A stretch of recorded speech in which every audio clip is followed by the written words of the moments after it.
and people have a negative relationship with failure. Failure is a massive part of being able to be successful.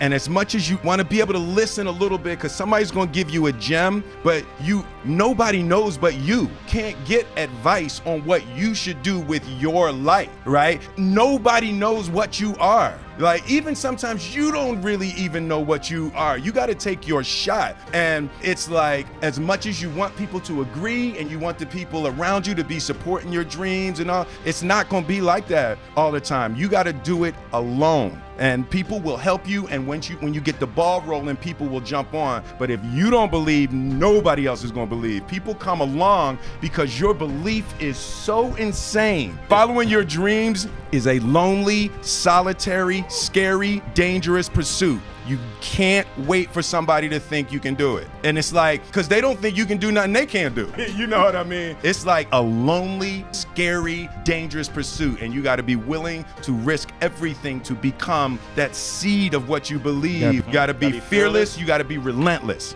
When you're striving to become successful, something that is inevitable is failure. But when you fail, it's all about how you utilize that moment, that failure, and that struggle time of your life. It's all about how you grow from that, how you learn from those experiences, and how you gain the information that you need to further push yourself to that brink of success that you truly want to accomplish. So every time you fail, don't look at it as the end of the world. Make sure you don't quit and you don't give up, because if you do that, then your time of success will never come, because you gave up, or you quit, or you hung up the shoes and you said no more. But when you fail, it's not the end of the road. You can use that as a great building block and a great tool to further your plan of success much faster, because a lot of successful individuals have claimed the only reason why they are successful is because of all the failures that they have ensued. So use those failures to make yourself successful. It's going to be extremely beneficial for you to build yourself up than rather failing and just quitting and giving up, because you don't learn anything from that. You don't gain anything from that, but you gain a lot and learn a lot and grow an incredible amount once you build yourself back from a failure. Because failure is going to hurt, it's going to sting. But when you make sure that you aren't truly failing, you're just using it as a new tool,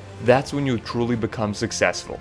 I believe that self-discipline is the definition of self-love. That when you say that you love yourself, that means you have behavior towards yourself that is loving. It's like you say to yourself, hey man, look, I know you want to eat that pizza and it'll be really good, but I can't let you eat that, man, because, and I love you too much to let you eat that. And I think the word discipline has kind of gotten a bad name. We think about it in terms of punishment. I'm not talking about discipline in that way. I'm talking about discipline in the sense that you forego immediate pleasure for the exchange of long-term self-respect. Self-discipline is self-love. If you want to be happy, you have to love yourself, which means you have to discipline your behavior. The road to sustained happiness is through disciplining your behavior.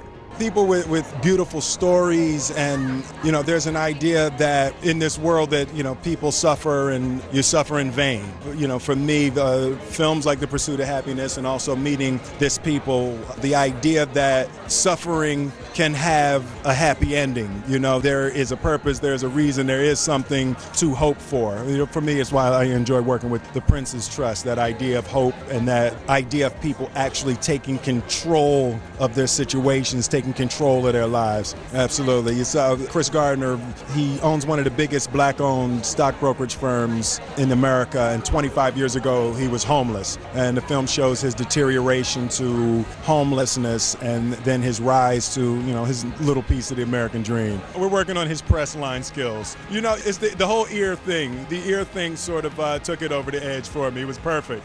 Yeah, I just saw this Rumi quote that I love. Set your life on fire and seek those who fan your flames. The Philly translation of that is don't be hanging with no jank ass jokers that don't help you shine. The prerequisite for spending time with any person is that they nourish and inspire you. They feed your flame. Look at your last 5 text messages. Are those people feeding your flames or dousing your fire? Put your phone down for just a second and look around. Look to the people around you. Are those people throwing logs on your fire or are they pissing on it? The people that you spend time with are going to make or break your dreams. Everybody don't deserve to be around you. You got to defend your light with your life. So who are the people in your life that are fanning your flames? Shout them out. Tag them below.